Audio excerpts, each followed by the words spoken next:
Assalamualaikum warahmatullahi wabarakatuh. Saya Indra Yasin, Bupati Gorontalo Utara, mengajak putra-putri terbaik Gorontalo Utara untuk mendaftarkan diri sebagai calon anggota polisi Republik Indonesia yang pendaftarannya dimulai tanggal 7 sampai 23 Maret 2020. Pendaftarannya bersih dari KKN, tanpa perantara. Yakinkan dirimu bahwa kau pasti bisa, boleh sebagai anggota polisi Republik Indonesia.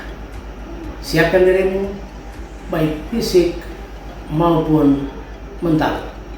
Ayo rame-rame mendaftarkan diri di Polda Gorontalo. Terima kasih. Billahi fisabilillah. Wassalamualaikum warahmatullahi wabarakatuh.